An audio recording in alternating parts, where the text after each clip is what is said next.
Ուղևորվելով Լոս Անջելեսից ընդամենը 2 ժամ հարավ կհայտնվեք Սան Դիեգոյում։ Այն Կալիֆոռնիայի երկրորդ ամենամեծ քաղաքն է և Արևմտյան ափի ամենահին եվրոպական բնակավայրերից մեկը։ Քաղաքը հիմնադրվել է 1769 թվականին իսպանացի միսիոներների կողմից և հաճախ անվանվում է Կալիֆոռնիայի ծննդավայր։ Այսօր Սան Դիեգոն ունի ավելի քան 1.3 միլիոն բնակիչ և հայտնի է իր մեղմ կլիմայով, 70 մղոն երկարության պապագծով, աշխարհահռչակ լողափերով, ԱՄՆ-ի ռազմածովային ուժերի խաղաղօվկիանոսյան ամենամեծ նավատորմի բազայով, զարգացող կենսատեխնոլոգիական արդյունաբերությամբ և այնպիսի հայտնի վայրերով, ինչպիսիք են Լա Խոյան, Բալբոա այգին, իտալական թաղամասը և Կորոնադո կղզին։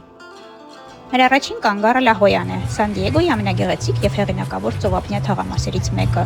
Իր տպավորիչ ժայռերով, բյուրեղյա մաքուր ջրով, ծովափնյա քարանձավներով և ափին հանգրվանած փոկերով ու ծաղարյուծներով Լա Հոյան համարվում է հարավային Կալիֆոռնիայի ամենագեղեցիկ ափամերձ վայրերից մեկը։ Մեր հաջորդ կանգառը հին քաղաքն է, որ հաճախ անվանում են Կալիֆոռնիայի ծննդավայր։ Այստեղ 1769 թվականին հիմնվեց Կալիֆոռնիայի առաջին մշտական իսպանական բնակավայրը։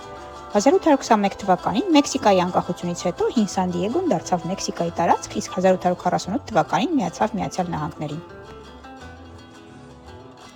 Հաջորդ կանգառը Բալբոա այգին է, Սան Դիեգոյի ամենահայտնի տեսարժան վայրերից մեկը և Միացյալ Նահանգների ամենամեծ քաղաքային մշակութային այգին։ Հիմնադրված 1868 թվականին այգին զբաղեցնում է ավելի քան 1200 հեկտար տարածք և ներառում է 18 թանգարաններ, գեղեցիկ բուսաբանական այգի, թատրոններ, ինչպես նաև Սան Դիեգոյի աշխարհահռչակ կենդանաբանական այգին։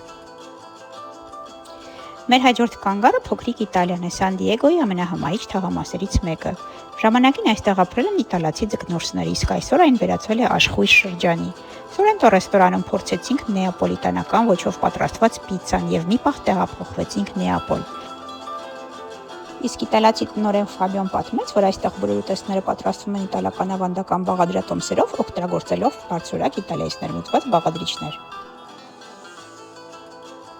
Մեր վերջին կանգառը Կորոնադո կղզին է, հարավային Կալիֆոռնիայի ամենագեղեցիկ ծովափնյա վայրերից մեկը։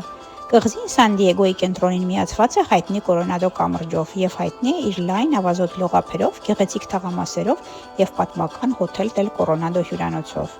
Կորոնադո կամուրջը կառուցվել է 1969 թվականին և ձգվում է ավելի քան 2 մղոն Սան Դիեգոյի ծովածոցի վրայով։ Հուսով եմ ձեզ դուր եկավ այս փոքրիկ ճանապարհորդությունը Սան Դիեգոյում։ Մի մոռացեք հավանել և բաժանորդագրվել իմեջին։